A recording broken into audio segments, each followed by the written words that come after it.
Krishna, Hare Hare, Rama Hare Ram, Rama Rama, Hare Hare. We continue reading from Bhagavad Gita as it is, chapter 3, text 14.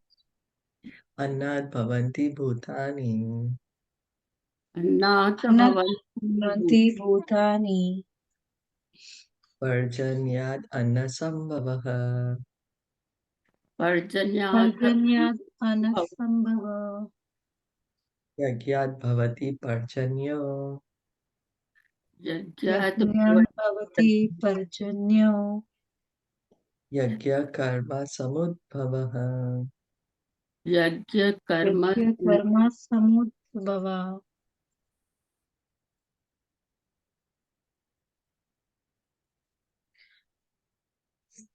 Yes, Someone so will read? I'll read. Yeah. Yeah. Translation. All living bodies subsist on food grains which are produced from rains.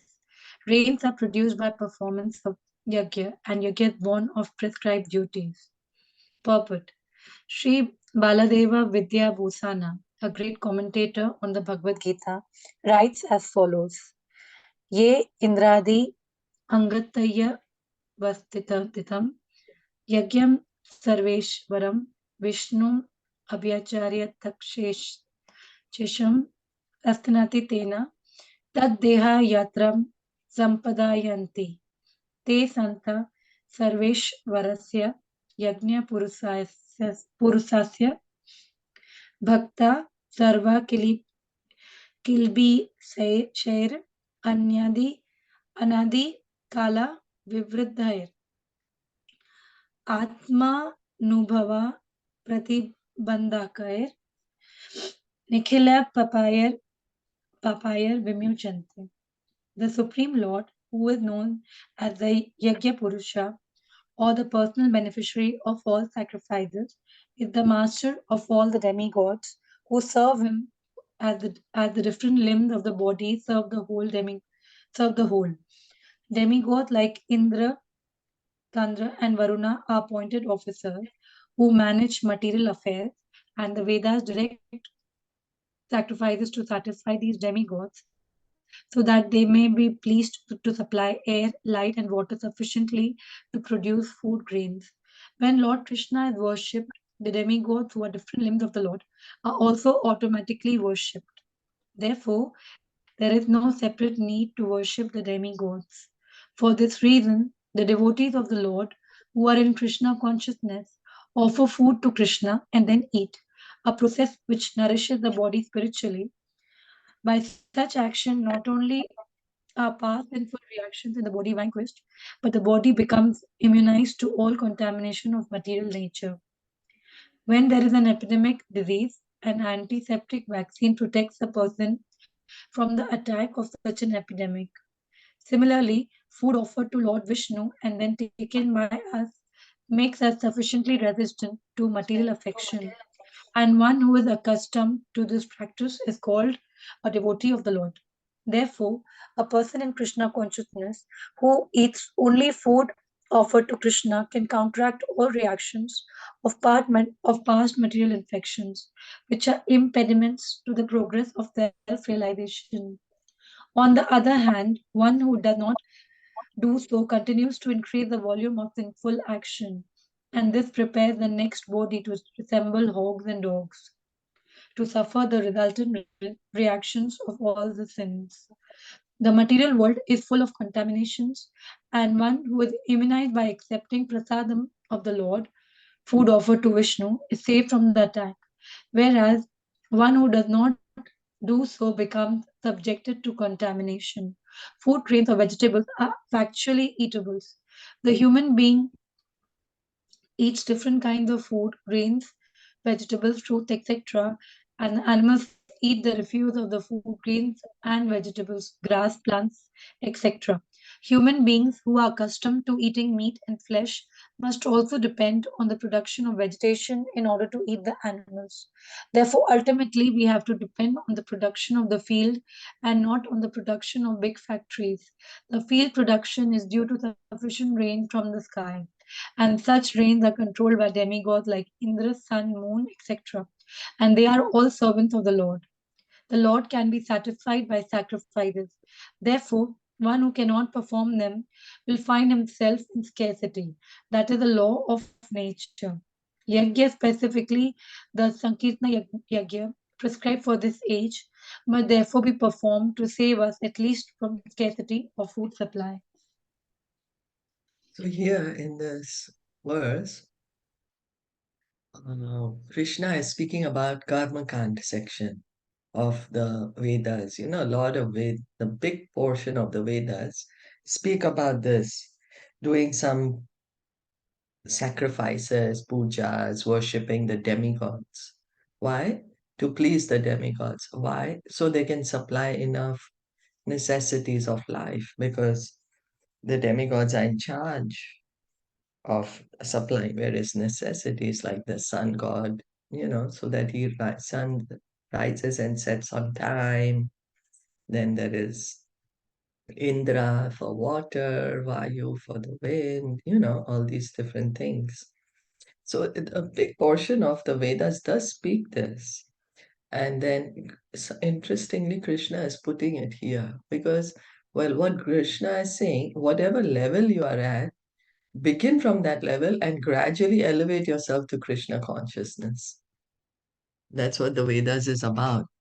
We may be at this level, but okay, we need to rise above it by understanding that, okay, who are the demigods? Under whose order are they supplying all the necessities of life? The demigods are, um, different officers appointed by Krishna in the management of the universe. Just like a president or a prime minister, they appoint different ministers. There's a minister of education, minister of transport, minister of finance, different departments, but they all listen to the president or prime minister, whoever's the highest in that country. Similarly, these demigods, they don't act independently. Yeah, they're given these positions. They're given these positions, but they all act under the order of Krishna. So even if one is offering sacrifice to them, they accept the sacrifice on behalf of Krishna, because all sacrifices are meant for satisfaction of Krishna or Vishnu.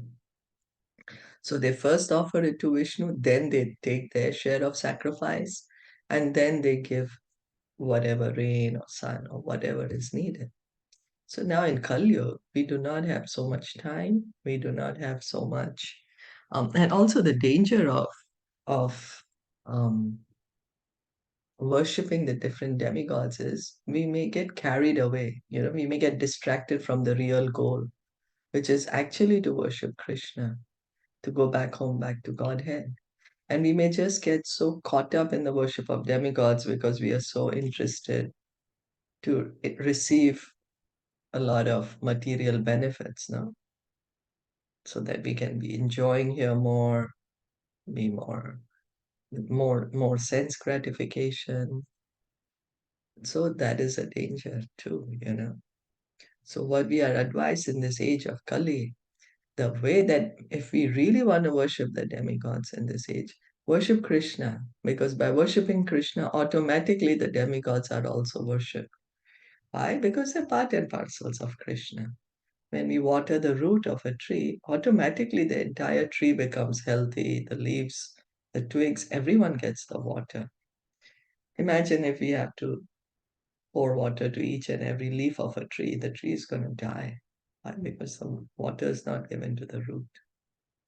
So, like that, 33 crore demigods, how are we going to worship them?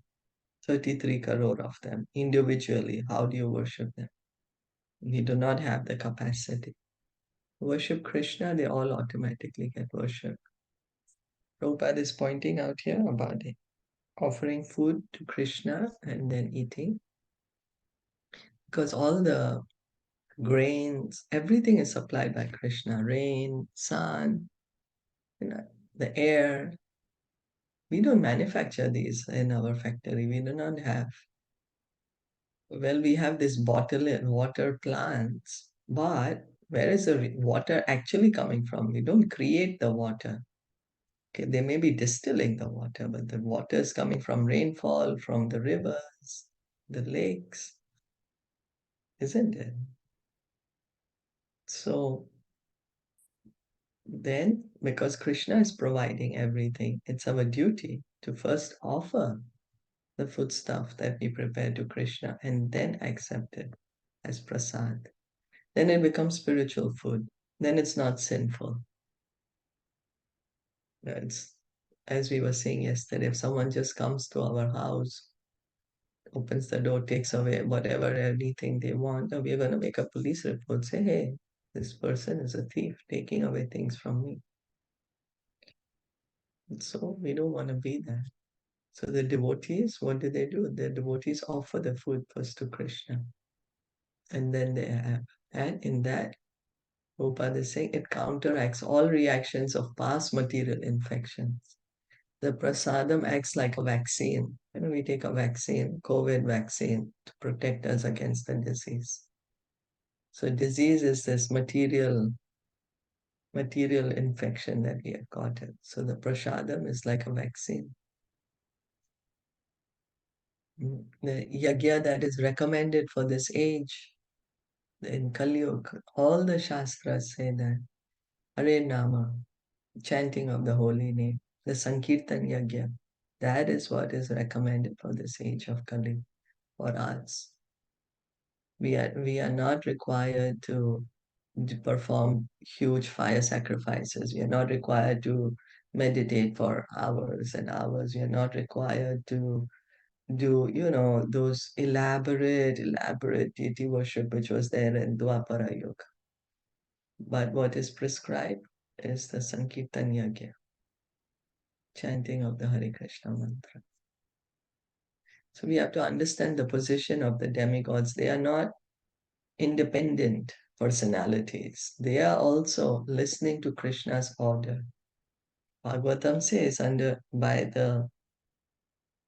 because of fear of Krishna, the sun rises and sets on time. The wind is blowing. The death is coming on time. They're all working under the directions of Krishna. Krishna himself says in Bhagavad Gita, Maya Dyakshena Prakriti. This material nature, she's working under my supervision. Is that okay? So it's not that there's independent, that material energy is working independently. No, everything's happening under Krishna's control. Yes, is that okay? Yeah, that's good. Okay. So how do we explain the position of the demigods?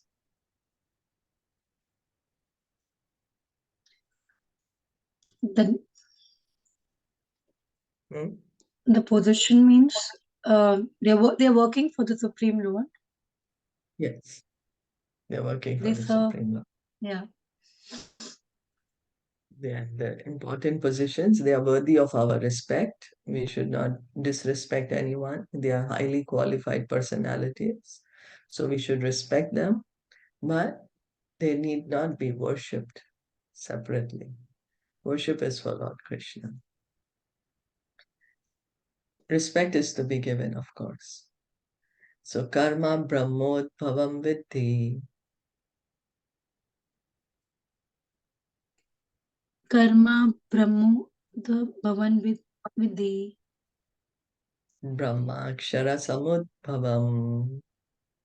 Brahmakshara Samudbhavam. Tasmat sarvagatam brahma. Tasmat Sarva Gatam Brahma. Nityam yagye pratishtitam. Nityam Yagye Pratishtitam. Translation. Regulated activities are prescribed in the Vedas, and the Vedas are directly manifested from the Supreme Personality of Godhead. Consequently, the all-pervading transcendence is eternally situated in acts of sacrifice. Purport. Yagyan, Yagyartha karma, or the necessity of work for the satisfaction of Krishna only, is more expressly stated in this verse. If we have to work for the satisfaction of the Yajna Purusha, Vishnu, then we must find out the direction of work in Brahman or the transcendental Vedas. The Vedas are therefore codes of working directions. Anything performed of the Vedas is called Vikarma, or unauthorized or sinful work. Therefore, one should always take direction from the Vedas to be saved from the reaction of work. As one has to work in the ordinary life by the direction of the state, one similarly has to work under direction of such supreme state of the Lord. Such directions in the Vedas are directly manifested from the breathing of the Supreme Personality of Godhead. It is said, Asya Mahato Bhutasya Nisvasitam Etadyag Rigvedo Yajurved Samved Tharvangirasa. The four Vedas, namely the Rig Veda, Yajurveda, Samaveda, and the Atharva Veda, are all emanations from the breathing of the great personality of Godhead. Vrat Aranyaka Upanishad. The Lord, being omnipotent, can speak by breathing air, for as it is confirmed in the Brahma Samhita, the Lord has the omnipotence to perform through each of his senses the actions of all other senses. In other words, the Lord can speak through his breathing, and he can impregnate by his eyes. In fact, it is said that he glanced over material nature and thus fathered all living entities. After creating or impregnating the conditioned souls into the womb of material nature, he gave his directions in the Vedic wisdom as to how such conditioned souls can return home back to Godhead.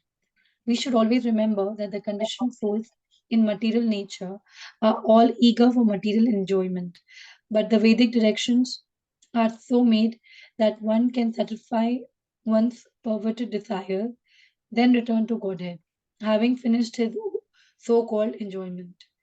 It is a chance for the conditioned soul to attain liberation. Therefore, the conditioned souls must try to follow the process of yajna by becoming Krishna conscious. Even those who have not followed the Vedic injunctions may adopt the principles of Krishna consciousness, and that will take the place of performance of the Vedic yajnas or karmas. So Krishna is going on to say that the Vedas are telling us how we should act. Regulated activities are prescribed in the Vedas. Like when we buy a TV, we get a manual to see how we can function it properly, to understand, efficiently how to use the TV, full proper functioning. Similarly, when God made this world, He gave us the Vedas so that we follow the the rules and regulations that are there mentioned in the Vedas for a happy living in this life and at the same time cultivating spiritual knowledge so that we can go back home, back to Godhead at the end of life. That's the reason the Vedas are given to us of how we have to act. Even Prabhupada is pointing out, we stay in a particular country, we have to follow the laws of that particular country. Some country have like a left-hand drive or a right-hand drive. So we have to follow that. We can't say, I didn't know that is if we are driving on the wrong side of the road, they're gonna give us a ticket or because it's a great, great risk to so many lives if we drive on the wrong side of the road. So similarly, Krishna has these rules, and when we don't follow them, then there are consequences. So the Vedas, they are spoken by the Lord through his breathing. The Vedas become manifest through the breathing of the Lord. He'll say, oh, what do you mean? Because Krishna, he is omnipotent. He can eat with his eyes also. Brahma Samhita says, Angani Yasya Sakle, that Lord Krishna, you know how we offer bhoga to Krishna, keep the bhoga in front of the deity and he eats through his eyes.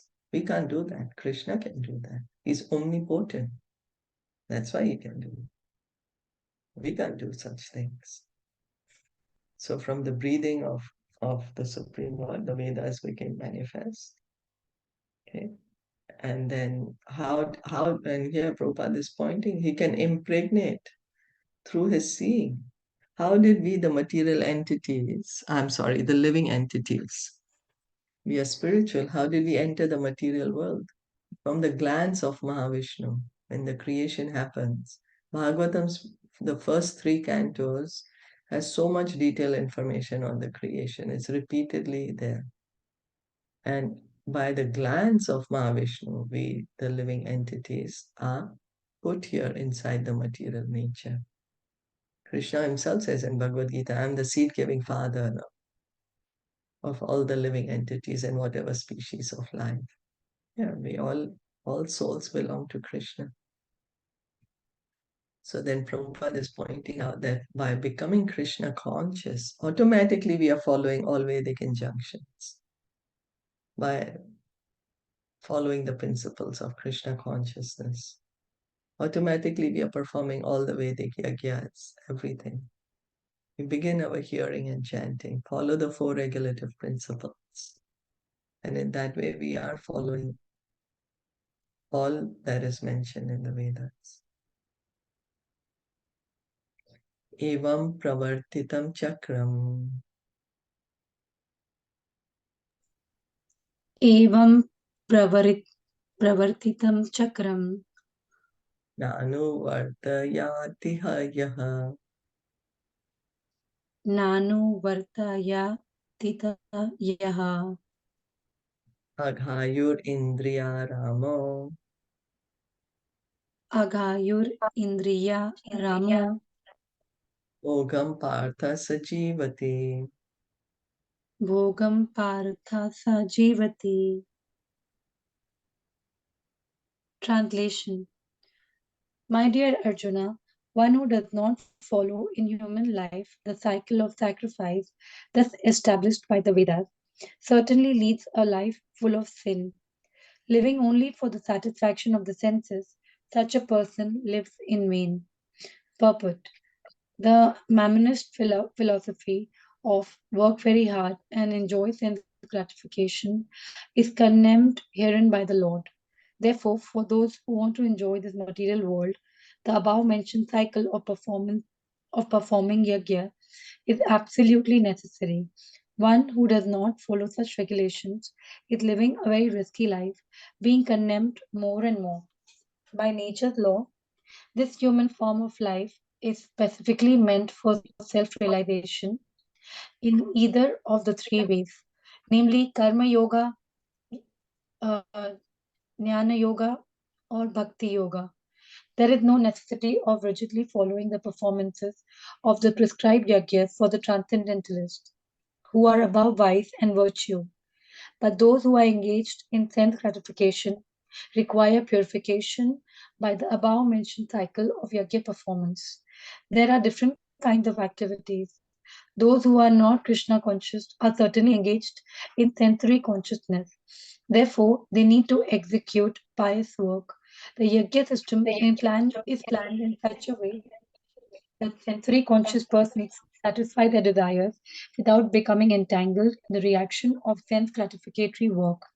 The prosperity of the world depends not on our own efforts but on the background arrangement of the Supreme Lord, directly carried out by the demigods. Therefore, the yajnas are directly aimed at the particular demigods mentioned in the Vedas. Indirectly, it is a practice of Krishna consciousness because when one masters the performance of yajnas, one is sure to become Krishna conscious. But by but if by performing yajnas one does not become Krishna conscious, such principles are counted as only moral codes. One should not therefore limit his progress only to the point of moral codes, but should transcend them to attain Krishna consciousness. So Krishna is saying that, if one does not follow the Vedic injunctions, then one is being sinful. Means he's wasting his life. So then, yeah, um, again, if there's a reference to Karma Kand, that what happens is by performing yajnas for pleasing the demigods, one can go to the heavenly planets. And in that way, one can enjoy more and more, get higher, mm, what do you say, standard of living, more to eat, more ways to enjoy the senses. So that is what the yajna section is. But now what happens is that one, Prabhupada is pointing out, but the idea of this karma yoga, karma kan section is that the person who's performing the sacrifice, yajna, is going to call the saintly people to help him do this kind of yajnas. And then he will get a chance to hear from them that, why you're wasting your time just trying to go to the heavenly planets, please the demigods. You should please the Supreme Lord instead. You should begin karma yoga instead of karma kand. Work for the pleasure of Krishna, because the success lies in there. Because if you go even up to the heavenly planets and you enjoy so much more women or more men and more food and more clothes and more jewelry and more strength and more fame, but still it's temporary. You're going to come down again. So this ladder is actually why this karma kan section is there, because one has to come to the point of karma yoga. And if one does not come to the point of karma yoga, then he's just wasting his time going to the heavenly planets and coming down, heavenly planets and coming down. But the idea is that, to hear from the brahmanas and the devotees who are helping him to do the sacrifice, that, I should be doing the sacrifice for this pleasure actually of Krishna. That whatever I'm doing, I should do it for the pleasure of Krishna. And that is really what's going to take me out of the cycle of birth and death. So that comes like from karma kan, and there's an elevation to karma yoga there. Do whatever we are doing and offer the results to Krishna. Is that okay? Because by performing, worshipping the demigods, we will just be able to go up to the planets of the demigods. But that's a temporary time. It's very temporary. After our allotted time, the good karma is finished, we will again come back to the earth or go to the hellish planets to again create new karma. So means we are still going to be in the material world. Okay?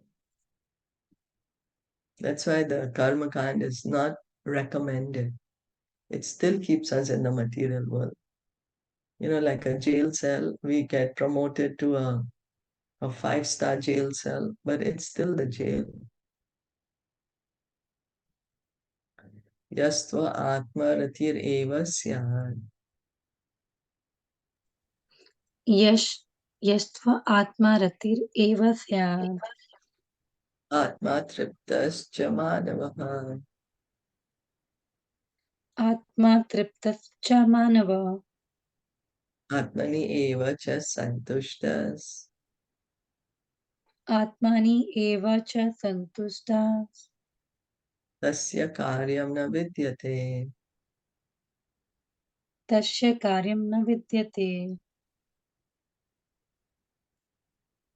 Translation. But for one who takes pleasure in the self, whose human life is one of self realization, and who is satisfied in the self only, fully satiated, for him there is no duty. Purport.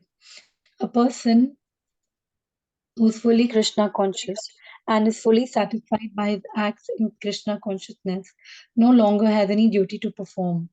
Due to his being Krishna conscious, all impiety within is instantly cleansed, an effect of many, many thousands of yajna performances. By such clearing of consciousness, one becomes fully confident of his eternal position in relationship with the Supreme.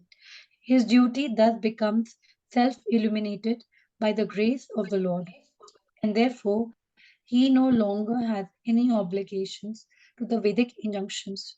Such a Krishna conscious person is no longer interested in material activities and no longer takes pleasure in material arrangements like wine, women, and similar infatuations.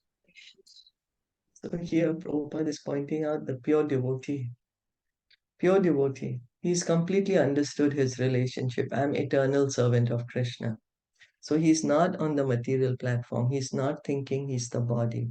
He's not acting as the body. His consciousness is completely purified. He's completely understood. I'm spirit soul. I'm part and parcel of Krishna. I'm eternal servant of Krishna. So this is his eternal position in relation to Krishna. At this point, Prabhupada points out, his duty becomes self-illuminated by the grace of the Lord because his relationship is already established with Krishna. So then Krishna tells him how to act. Krishna tells him how to act. He's under the direct control of Krishna then. He has a direct relationship with Krishna. And the pure devotee, of course, he's already with Krishna. So he's experiencing the higher pleasure. He's on the liberated platform. He's no more thinking I'm the body, whatever is belonging to the body is mine. So he does not take pleasure in sense gratification. He's experiencing much higher pleasure in Krishna consciousness. That is the position of each of us, Krishna consciousness. It's simply we have forgotten our relationship with Krishna. So the pure devotee, even though he's living in the material world, he is inside this material body, but his consciousness is completely pure. He's a Jivan Mukta. It's liberated, even though he's here. So his position is completely different than ours. We are conditioned. So what do? We hear and chant to become Krishna conscious. We hear and chant regularly, constantly, to revive our Krishna consciousness, because it's there in every one of us, just covered right now. Any questions? No. Eva tasya kritenartho Neva tasya kritenartho na kriteneha kaschana na kritineha kaschana na chasya sarvabhuteshu na chascha sarva bhuteshu kaschid artha vyapashrayah. kaschit artha vyapasraha. I'll continue reading, no? Abhi no one else is there to read, right? Right. Yeah, you can continue. Okay. Translation. A self-realized man has no purpose to fulfill in the discharge of his prescribed duties, nor has he any reason not to perform such work, nor has he any need to depend on any other living being. A self-realized man is no longer obliged to perform any prescribed duty, save and except activities in Krishna consciousness. Krishna consciousness is not inactivity either, as will be explained in the following verses. A Krishna conscious man does not take shelter of any person, man, or demigod. Whatever he does in Krishna consciousness is sufficient in the discharge of his obligation. So we may think of Krishna consciousness means becoming inactive, that we don't do anything. All day we just sit down in one place and we are meditating on Krishna. No, Krishna conscious person is in fact most active because he's completely understood his relationship with Krishna. So he is doing all the activities for the pleasure of Krishna. So here, a self-realized man has no purpose to fulfill in the discharge of his prescribed duties, nor has he any reason not to perform such work. So, a Krishna conscious person, he may be having so many duties to perform. He has no obligation, but he'll still do it. Why? Because he's acting for the pleasure of Krishna. Like now here, Krishna is telling Arjuna, you do your duty, you do it for my pleasure. So the Krishna conscious person acts in that same way. He's doing his duty, but not taking shelter of any particular man or demigod, as Prabhupada is pointing here. He's taking shelter of Krishna. He's working for the pleasure of Krishna. He's depending on Krishna, completely dependent on Krishna. Well, not that, oh, I'm not going to cook food today because I'm depending on Krishna. Krishna will put food in my mouth. No, we have to put some intelligence that we work understanding I am doing this work for the satisfaction of Krishna. And we don't get attached to the result of the work, of doing whatever is our prescribed duty. It is just meant for Krishna's satisfaction, depending on Krishna.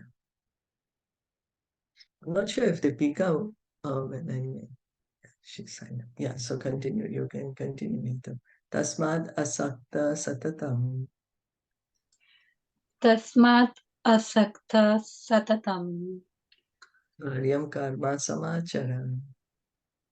Karyam karma samachara. Asakto hi acharan karma. Asakto he acharan karma. Param apnoti purushaha. Param apnoti purusha. Translation. Therefore, without being attached to the fruits of activities, one should act as a matter of duty, for by working without attachment, one attains the Supreme. Purport. The Supreme is the personality of Godhead for the devotees and liberation for the impersonalist. A person, therefore, acting for Krishna or in Krishna consciousness, under proper guidance and without attachment to the result of the work, is certainly making progress towards the supreme goal of life. Arjuna is told that he should fight in the battle of Kurukshetra for the interest of Krishna because Krishna wanted him to fight. To be a good man or a non violent man is a personal attachment, but to act on behalf of the Supreme is to act without attachment for the result. That is perfect action of the highest degree, recommended by the Supreme Personality of Godhead Sri Krishna. Vedic rituals like prescribed sacrifices are performed for purification of impious activities that were performed in the field of sense gratification. But action in Krishna consciousness is transcendental to the reactions of good or evil work. A Krishna conscious person has no attachment for the result, but acts on behalf of Krishna alone. He engages in all kinds of activities, but is completely non attached. So what happens is we act, whatever is our duty, we do our duty, but we are very attached to the result of that duty. I'm going to enjoy like this, or I'll get famous like this, or I'm going to feel like this. We are very attached to the result of our duty.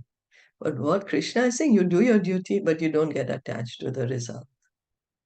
You do your duty for the sake of doing your duty, for my satisfaction.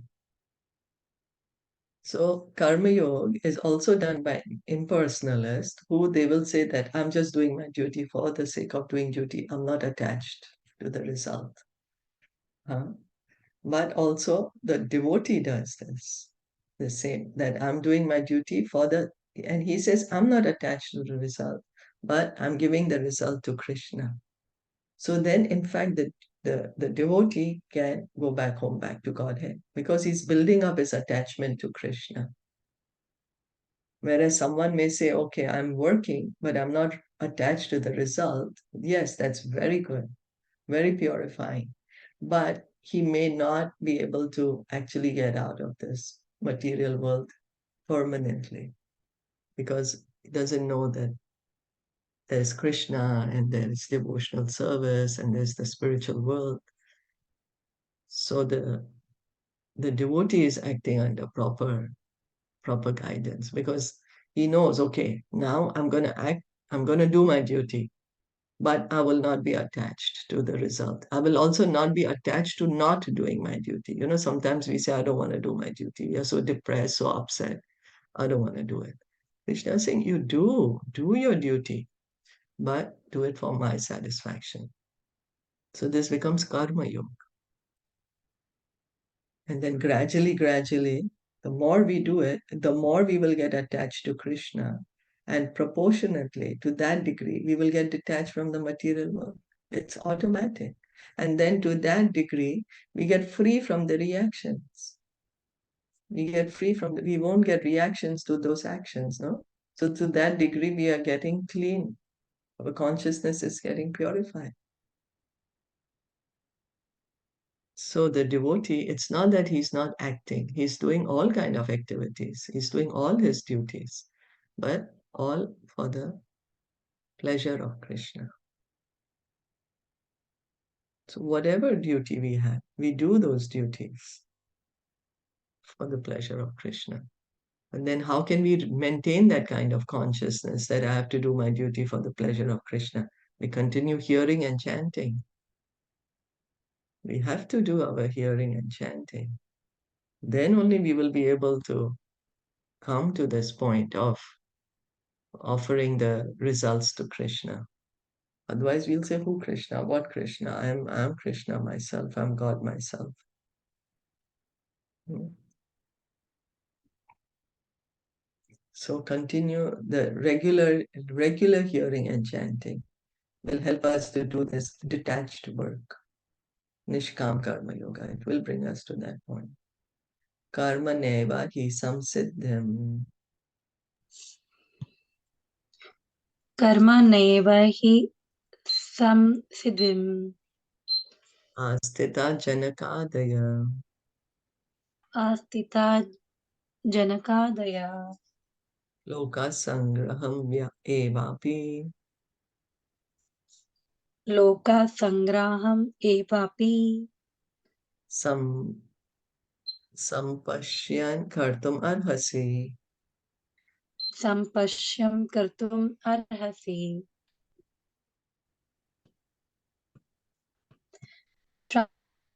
Translation. Kings such as Janaka attained perfection solely by performance of prescribed duties. Therefore, just for the sake of educating the people in general, you should perform your work. Purport. Kings like Janaka were all self-realized souls. Consequently, they had no obligation to perform the prescribed duties in the Vedas. Nonetheless, they performed all prescribed activities just to set examples for the people in general. Janaka was the father of Sita and father-in-law of Lord Sri Rama. Being a great devotee of the Lord, he was transcendentally situated. But because he was the king of Mithila, a subdivision of Bihar province in India, he had to teach his subjects how to perform prescribed duties. Lord Krishna and Arjuna, the Lord's eternal friend, had no need to fight in the battle of Kurukshetra, but they fought to teach people in general that violence is also necessary in a situation where good arguments fail. Before the Battle of Kurukshetra, every effort was made to avoid the war, even by the Supreme Personality of Godhead. But the other party was such determined to fight, so for such a right cause, there is a necessity for fighting. Although one who is situated in Krishna consciousness may not have any interest in the world, he still works to teach the public how to live and how to act. Experienced persons in Krishna consciousness can act in such a way that others will follow, and this is explained in the following verse. So Krishna is telling Arjuna now. See that Jana, he is a self-realized soul, means he completely understands he is the soul, completely understands that he is not the body, completely understands that he is an eternal servant of Krishna, he is engaging in pure devotional service. But he didn't say, I'm not going to be a king anymore to do this. I will just go to the forest and do my bhajan. Why? Because he is setting an example for his citizens of how to be doing the duty with without attachment to the result by offering the result to Krishna. So that's what Krishna is saying to Arjuna, that you also do that. And by telling Arjuna, he's telling us also to do that. Bhagavad Gita is not only for Arjuna, it's for us. So Krishna is saying, Hey, do your duty. Don't not do your duty. You know, we say, oh, I don't want to do my duty. And Krishna is saying, no, you do whatever you need to do. But and be an example to others so others can follow also. And do the duty in Krishna consciousness for the pleasure of Krishna. For the here, as Prabhupada is pointing out, Krishna and Arjun didn't need to fight the battle. If Krishna wanted, he could have just killed everyone just like that. As he was telling Arjun, I've already killed them. So what was this whole battle about? That do your duty. Don't get attached to the result. So being an example. Prabhupada is saying experienced persons in Krishna consciousness can act in such a way that others will follow. And this is explained in the following words. So a Krishna conscious person may not have any interest in the world. He still works to teach the public how to live and how to act. So he is being the example for others. He's showing others that, because if we give up doing our duty prematurely, as Krishna is going to say, the modes of nature are so strong, they will make us act. They will make us act. So, yadyat acharati shreshtas. Yat yat yat achariti shreshtas Tad evetaro janaha. tat tat ivettaro janaha Sayat parmanam kurute. saya yat pramanam kurute Lokastat anuvartate. lokas tat anuvartate. Translation: whatever action a great man performs, common men follow, and whatever standards he sets by exemplary acts, all the world pursues. Purpose: people in general always require a leader who can teach the public by practical behavior. A leader cannot teach the public to stop smoking if he himself smokes. Lord Chaitanya said a teacher should behave properly before he begins teaching. One who teaches in that way is called Acharya, or the ideal teacher. Therefore, a teacher must follow the principles of Shastra, scripture, to teach the common man. The teacher cannot manufacture rules against the principles of revealed scriptures. The revealed scriptures, like Manu Samhita and similar others, are considered the standard books to be followed by human society. Thus, the leader's teaching should be based on the principles of such standard shastras. One who desires to improve himself must follow the standard rules as they are practiced by the great teacher. The Srimad Bhagavatam also affirms that one should follow in the footsteps of great devotees, and that is the way of progress on the path of spiritual realization. The king or the executive head of a state, the father, and the school teacher are all considered to be natural leaders of the innocent people in general. All such natural leaders have a great responsibility to their dependents. Therefore, they must be conversant with standard books of moral and spiritual codes. So then Krishna is saying that whatever action a great man performs, common men follow. Whatever standards he sets by exemplary acts, all world pursues. Now we have so many famous people, and on social media, then we follow them. And then there's, oh, how many followers this person has, how many followers that person has. And then what these great people do, people like us, we imitate them, we follow them, we want to be like them. So, but Krishna is saying, who is a great man? Is one who's acting on the basis of the Vedas, who's following the rules and injunctions that are mentioned in the Vedas. Lord Chaitanya, Lord Chaitanya is saying, be the example. The example Prabhupada is saying, the teacher is telling the students, don't smoke. But the teacher himself is smoking. The students will say, well, if it's not so good, why are you doing it yourself? So Lord Chaitanya says, no, that we should teach by example. Preaching should be done by example. Teacher must follow the principles of Shastra. And this, it's not that we can manufacture what is written in the Shastras.